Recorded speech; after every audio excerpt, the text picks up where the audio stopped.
friends, it's Elizabeth from Echo. Welcome to Science and Stories. Hello to everyone, and how are you today? We've come to our science time to laugh and sing and play. And when you're up, you're up. And when you're down, you're down. And when you're only halfway up, you're neither up nor down. So roll your hands as slow as they'll go. And then roll your hands so fast, give your hands a clap, clap, clap, and lay them in your lap, lap, lap. Are you curious what I brought with me today? Do you want to know what's in the science bag?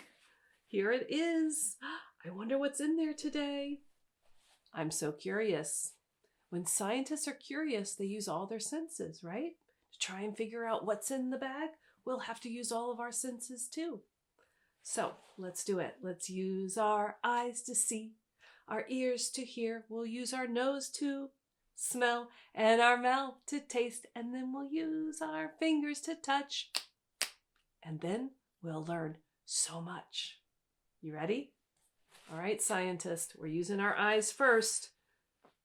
Is it bulging out? Is it big and stuffed full today? Or is there something in there that's very, small? There's nothing up here, nothing here, nothing here, nothing. It's way down at the bottom. It's very small today. Yes, let's listen. You ready to use your ears? Okay, I'm going to shake it. We'll see if it makes a sound. I hear a rustling in there. What's rustling in the bag? I don't know. Let's see. Let's smell it. Does it smell like apple pie? Does it smell like maple syrup? No, it doesn't smell like any of those things today. All right, let's taste it. No, we're not going to taste the science bag, but we can use our hands to touch and see what it feels like. Is it hard as a rock? Is it soft like a pillow? Ooh, it is soft. Do you see that? It's squishy, but not really like a pillow. I feel something in there, sort of like beads maybe, or beans. What could it be? Let's try and see if we can tell the shape. It's kind of rounded on the top.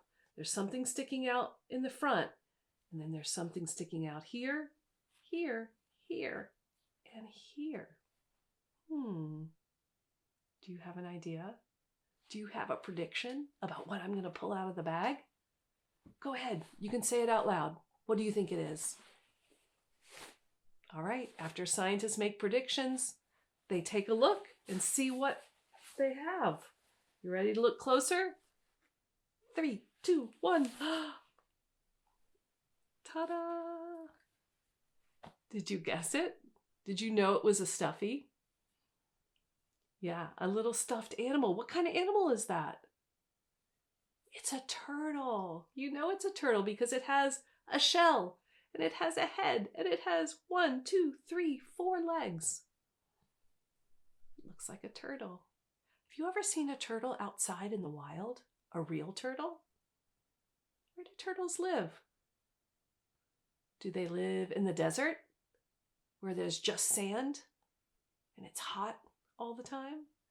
Do they live in the North Pole, where it's snowy and cold? Where do you find turtles? What do they need to survive? Let's do some research together and see if we can find some answers. I'm going to put up my turtle right there while we read our story today. It's called Little Turtle's Big Adventure by David Harrison. Let's see what we can learn about what turtles need to survive and where they live. There's the turtle. Beside a pond lived a little turtle. Every day he sat on a log and took long naps in the warm sun. He would watch mice scamper, he would hear birds twitter and frogs grump from lily pads. This was a good home for Turtle. It had everything he needed. Space and water, places to hide, places for him to sun himself, and things for him to eat. Every night the turtle pulled his head and feet and tail inside his shell and went to sleep. The pond was just the right place for a little turtle to live. One morning, a rumble like thunder woke the little turtle. People with steam shovels and bulldozers were working in the clover fields. The machines pushed over trees. They dug up clover. They tore down hills and filled up holes. The machines made so much noise that the turtle couldn't hear the birds or the frogs. Closer and closer came the machines. Finally, they reached the very edge of the pond. The machine splashed mud all over the turtle. He had to hurry off his log and hide in the weeds. But the big machines did not stop at the pond. The steam shovels began throwing loads of dirt right into the water. Frogs hopped off through the clover, birds scolded and flew away, mice twitched their whiskers and scurried after the frogs. The bulldozers covered the turtle with dust from his nose to his tail. When the noise stopped, the little turtle peeked out through the weeds. He was all alone. The pond was gone. Soon, new machines began to arrive. They made everything flat and smooth. They were building... What do you think they were building? A road. Before long, the road was finished. Now there was nothing to watch but cars and trucks. There was nothing to hear but beeping and honking. At night, the little turtle couldn't sleep. He could stay here no longer. This was not a good home for a turtle. He had to find a new home. Early one morning, the turtle started out. He tried living in a field, but the grass was too tall. This was not a good home for a turtle. He tried living on a hill, but the hill was too windy. This was not a good home for a turtle. He tried living in a forest, but the forest was dark and damp, not enough sunshine. There was no place for a little turtle to warm himself in the sun. This was not a good home for the turtle. The turtle looked all summer. Nowhere could he find a new home. Then, one day, a boy saw the turtle. The turtle had never seen a boy before. "This is no place for a little turtle," the boy said, and he picked the turtle up and carried him down a shady path. The turtle hid inside his shell. He had never been carried before. After a while, the boy stopped and put the turtle down. Slowly, the turtle peeked out of his shell. He was sitting beside a pond, and it was a good pond, too. Frogs grumped, birds twittered, mice scurried about. There was space, there was water, there was a place for him to sun himself. There was food, there was places for him to hide. This is a good home for a turtle. For a long time, the little turtle sat on a flat rock. Then he did what turtles do when they are happy. He closed his eyes and took a long nap in the warm sun. He had found a new home at last. This was a good home for a turtle. I am so glad that the turtle found another home. What did we learn about where turtles live and what they need to survive? This little turtle lived in a pond. Do you remember all the things that he needed to survive?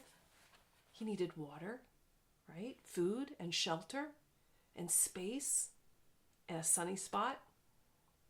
I think I want to build a home for my turtle. So what do I need first? Water. I'm going to use this scarf for the water today for my turtle. What else does he need? Let me see what I have. I have some food. I think turtles might eat little fish. What do you think? I'm going to put a little fish in my pond for food. So now the turtle has water and space and food. He needs somewhere to hide, right? Shelter. I'm going to put these little weeds down around the edge of the pond. I think he could hide in those weeds. What do you think? Is that good? He also liked a sunny spot. I have a rock. Do you have a rock? Everyone needs a rock. I'm going to give my rock to the turtle. And now he has a sunny spot. We'll give him some friends too, because maybe a frog would like to live there. And maybe a little duck would like to live in that pond too. That looks like a happy place. That's a good home for the turtle. I sure hope that a road isn't built through this turtle home. I understand that people need roads to get to where they're going, right? But animals need homes too. People who plan roads and bridges and tunnels are called civil engineers. Do you think that we could be civil engineers today? Do you think that we could plan and build a road that doesn't go through the middle of this pond? Let's think about that for a minute. Let's pretend that on this side of the pond is a school. I built a school with some blocks that I have. Let's pretend that on this side of the pond, there's a neighborhood. I have some blocks that look like houses. You could build this too. Do you have a blue scarf? Or just a blue piece of paper? You can pretend that that's a pond. Give it everything that those animals need to survive, maybe some food and shelter and a sunny spot. On one side, a school, on the other side, a neighborhood, and then I have a toy car. Do you have any toy cars at home? The kids from this neighborhood need to get to school, and there's no road. But in between the school and the neighborhood is a pond. Engineers, what can we do? This is a problem. Can we solve our problem? When we have a problem, we have to work it out. Let's work like engineers and imagine a way to get from one side of the pond to the other without building the road right through the middle of the pond. I have some things to build our road. I have pieces of paper. Can we build our road with this paper? Remember, we don't want to build it right across. We don't want to go through the pond. What are some other options? How can engineers plan for a road differently? We could go around, right? We could build our road around the pond. Yeah. We could also build our road over the pond. We could build a bridge. That would be fun. I have some toilet paper rolls here that we could put our bridge on. I put my paper right on top. Maybe we could build it long enough to go all the way across the pond. Let's make a prediction. What will happen if I put my car onto this road? Is it strong enough? Make a prediction. All right, after scientists make predictions, they have to test. Here comes the test. Oh no, it wasn't strong enough. What do we do? Let's try again. All right, we need different materials, something stronger. How about a strip of cardboard? Should we give it a go? There's our bridge. What do you think? What's your prediction? 1, 2, 3. Yay! It was strong enough. We did it. Now we have to figure out how to make it wide enough to go all the way across, or long enough to go all the way across the pond. Do you have some ideas? Imagine in your head. Gather up some materials, create your bridge, and then test it. What if it doesn't work? Don't give up. Improve it and make it better. And I bet you can figure it out. Have fun being a civil engineer. See you next time.